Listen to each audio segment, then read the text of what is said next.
The problem is that we have 8-year-olds on cholesterol lowering and blood pressure lowering medication.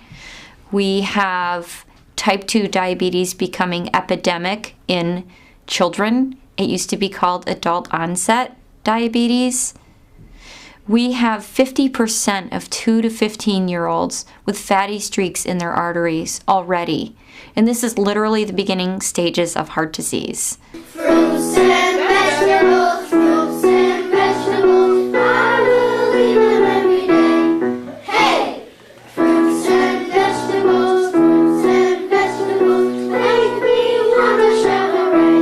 Hooray! Chop, chop, chop, slice, slice, slice, grate, grate, grate, dice, dice, dice. Fruits and vegetables, I will eat them every day.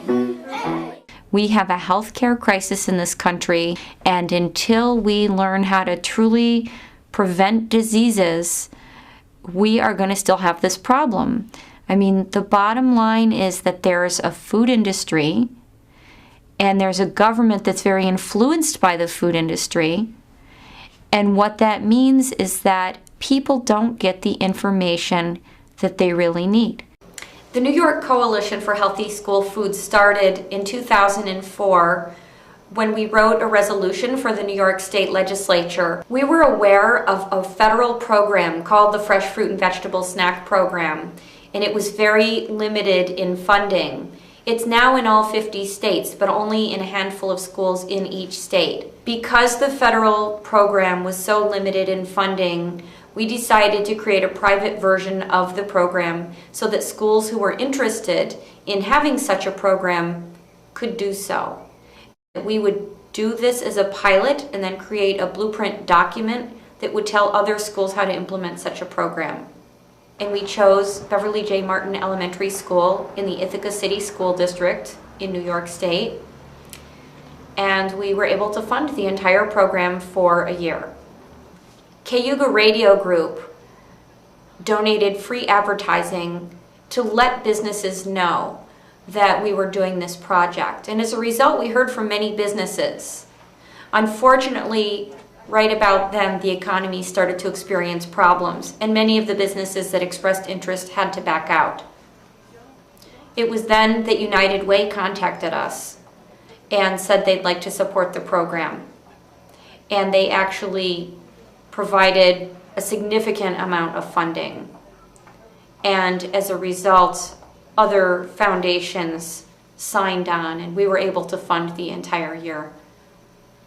We know the program works. We have a formal evaluation process in which we get weekly feedback from teachers, and at the end of the year we interview teachers, students, and school administrators using a process called Most Significant Change Story Technique. First of all, we wanted to increase their fruit and vegetable consumption by at least 2 servings a day. Now it's like they're crazy about the carrots, they're crazy about the celery, they want the peppers, you know, they want the lettuce. And now things that they would be like, no, I'm not even trying it. They'll try new things now. They're way more apt to try like the bok choy, the kale, the turnips, the radishes. We were excited about this because we thought that if we could get the children eating fruits and vegetables every day, that the children would come to learn that they actually make them feel better, physically, mentally, and emotionally. And in fact, we've confirmed this. The children themselves have told us. I just noticed that every time when I eat the fruits and vegetables, I feel stronger and I do better in math.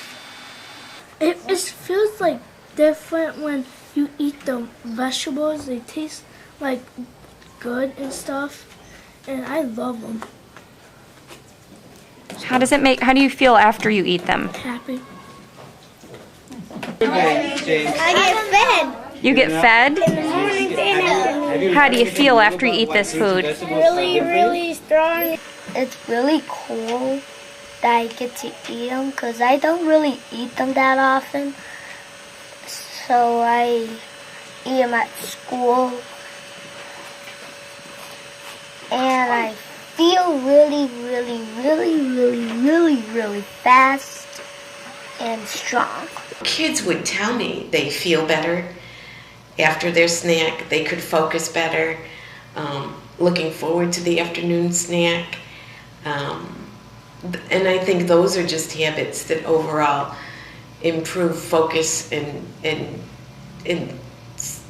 self-motivation, which in turn has an impact on how kids approach both learning and behavior.